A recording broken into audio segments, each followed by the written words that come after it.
Okay, welcome back, everybody. This is Chris from Vertical Without Bedsores. I mentioned that I wrote that book. Spent a lot of time studying, going through the archive, some of these archival photographs, and one of the most interesting things I came across was a retirement speech for a woman named Maureen Hennessy. She grew up here in Calumet, Red Jacket. Um, she was a reporter for the Miners Gazette. I'm sorry, not for the Miners Gazette. She was a reporter for the WFM, World Federation of Miners newspaper during the copper strike. She went, you know, she was sort of a secret reporter. She went under the name Elizabeth Flibber Tidgebit. And if you look up the word Flibber Tidgebit, I think it's a meddlesome woman, a nosy woman. But anyway, she was actually at the Italian Hall Christmas party. She was injured there. She was knocked down. She has a very interesting story. And 50 years later, at this retirement party in her honor, she was questioned what happened on the day of the fire. And I'd like to read you a part of the speech. It says, the MC says, when we planned this event, Maureen said, rather than talk the night through, she felt a question and answer session might be more interesting. So please feel free to come up to that microphone, place it at the front table if you have any questions. The MC invited fellow reporters. That was somebody recording the event, another reporter. So the MC asked first question, and this Maureen Flibber Tidgebit Hennessy said they say she's answering the question. She goes, yes, Mary. Maureen, did the doors at the Italian Hall open inward or were they barred? And Maureen answers, it seems to me the outer street doors did not open inward. I can't say for sure, but they most certainly weren't barred. These were incendiary rumors which started out as questions and then somehow became urban legend facts. It was, in my opinion, and Eddie, now Eddie's her husband who was there at the party. Eddie and I have discussed this ad nauseum over the years. Nothing more than a frightened, panic charge and then a crash of people landing down upon each other at the bottom of the stairs. So she says, there were incendiary rumors which started out as questions and somehow became urban legend facts.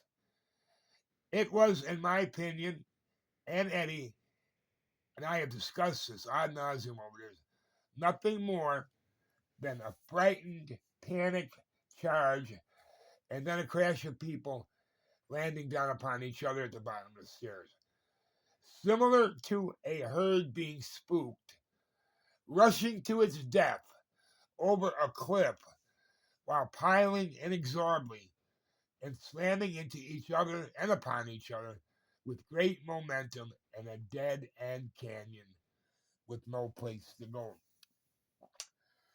So it was that simple, I guess. Was that horrifying? It was that horrible? It was that simple. And, people want to make it out that there was people yelling fire.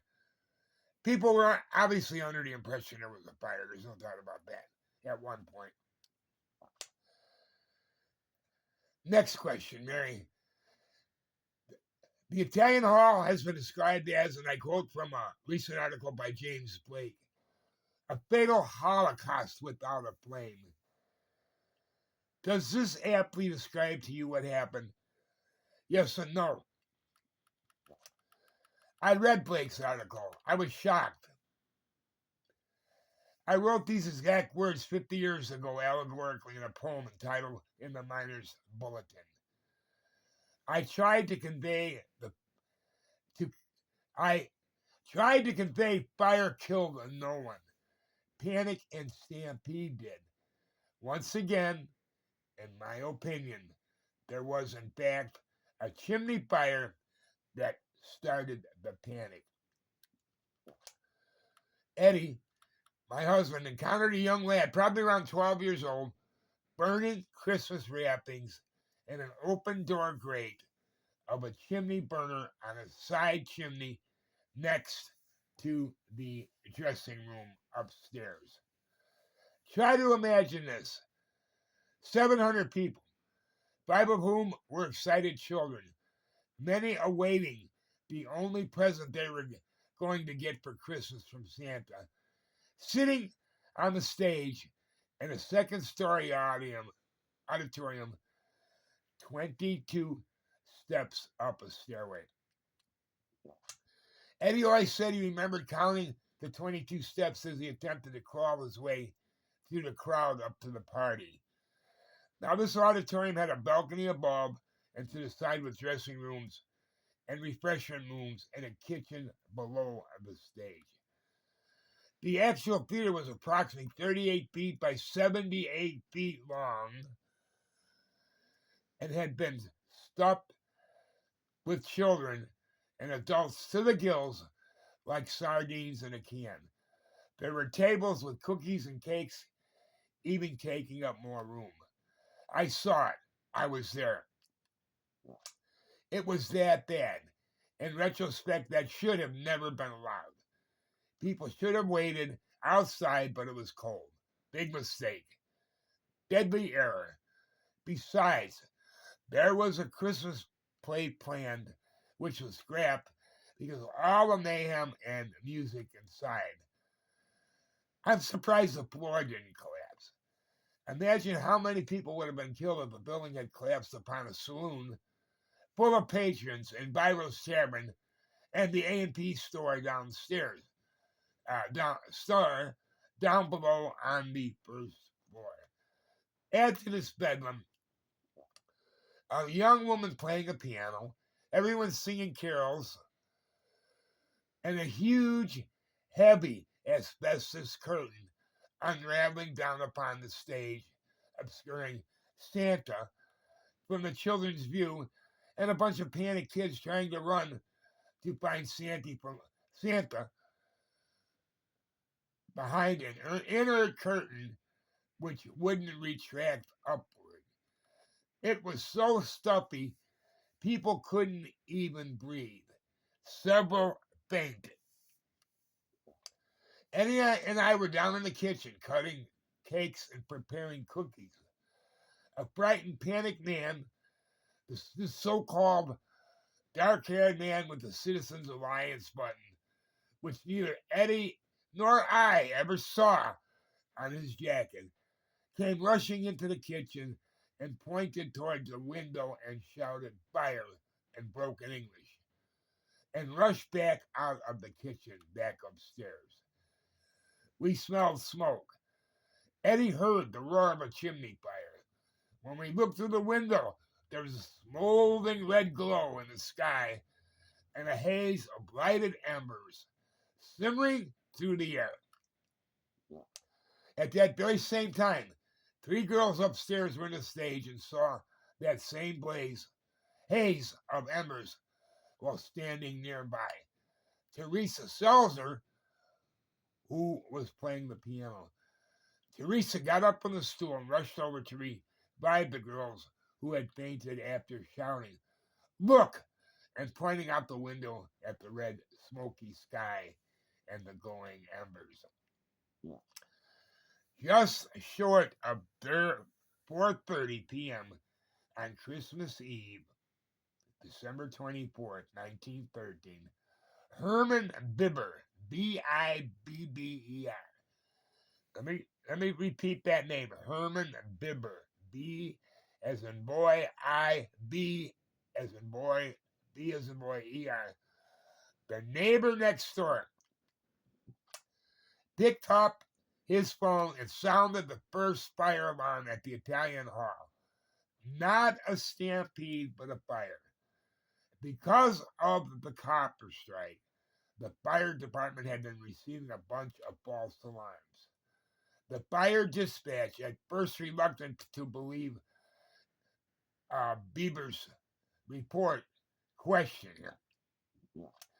He willingly gave his name and address in an attempt to convince the fire dispatcher this was indeed an authentic report of a real fire and to convince him to immediately activate the alarm. Bieber in his house next door is totally, at that time, unaware of the stampede beginning in the Italian Hall. Let me reiterate this very important fact. Bieber called in a fire, not a stampede. While this was all going on, a citizen ran over to the fire department and pulled number box 45 almost at the very precise time outside the fire department. At the very same time, a group of men, and I don't know what the term group means, it certainly is not only one person or two people. A group has to mean at least three people. Marveled at the intensity of a flame shooting out of the top of the Italian Hall's chimney as they passed walking down the street. So, let's count. You have at least 7 people, including my husband Eddie and Maureen and I, Maureen Hennessy, in the kitchen, below the stage, witnessing the chimney fire. Add to that Herman Bieber calling in the alarm, and a group of at least 3 men witnessing the flame shooting out of the chimney. Add the group of 3 girls, one who faints, witnessing that same smoky pallor and glowing sky and fiery embers outside from the auditorium's side window. So let's do the math. Oh, by the way, add the dark-haired man as another witness who supposedly started the whole thing by yelling fire through the hall. So we got 7 in the kitchen. Dark-haired man is 8. Herman Bieber is number 9. The 3 girls and Teresa Sizer make 13. And the group of men is at least 3. So that makes 17. Plus you have at least one other person pulling the call box, making 18. And then there was a report of another hollering down the street to a fireman as he began entering his house and immediately running over to the fire station to sound an alarm and prepare the response. So you've got about almost 20 witnesses reacting to a chimney fire slightly before 4:30 p.m. At this point, nobody knows anything about the stampede beginning inside the hall. Almost 20 eyewitnesses reacting to a blazing, smoking chimney fire. So in answer to your question, there was indeed a chimney fire which created panic, which in turn created a stampede. No one died from smoke inhalation or was burned to death. People died from suffocation and internal injuries. They crushed each other to death, hand to hand, and pressed body against pressed body, crushed each other to death. Hand to hand. Now remember this, and pressed body against pressed body. I've thought about this a lot. Fear killed 80 or so people, man. But I often wonder if it weren't for the toxic atmospheric conditions, the angst in the community at the time, and the daily anticipation of violence, would the stampede have had been as likely to occur? Would the stampede have had been as likely to occur? These children were living in a war zone. There were mob beatings on the streets semi-daily, riots and near riots. A 14-year-old girl had been shot in the head in Kearsarge in a union demonstration. Houses were being shot up and people being murdered in the Seaverville and Painesdale shoot 'em ups. All this violence made people very anxious and suggestible, if that's the right term. I suspect that they had experienced so much violence, they instinctively assumed someone had started the hall on fire.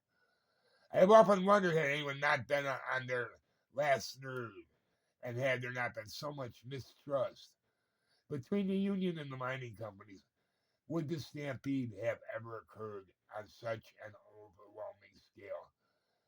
This was a psychological conflagration, if that makes any sense at all. Next question. I find this, you know, these are all like dirty little secrets, or they're like, that's the first time I ever heard all this stuff. And why is that? Was it because it didn't fit into either side's politicized scenario? Were these inconvenient facts? No, somebody didn't maliciously shout fire to start a stampede. Yes, now, so that, that's the urban legend, the street legend. Somebody deliberately did it on purpose. Was there a fire? Yes. Why doesn't anybody mention a chimney fire as sort of the precondition to setting the whole thing up? Why didn't they? Why were these inconvenient facts that people didn't want to mention because it made the act, as sad it was, even more nefarious than it was? Okay, well, these are questions I'd like to come back and discuss in another video. We're running over time. Thanks for calling, Chris,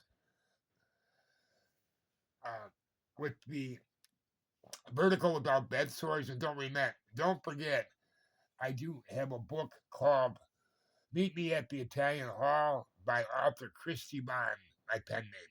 Okay, thank you very much.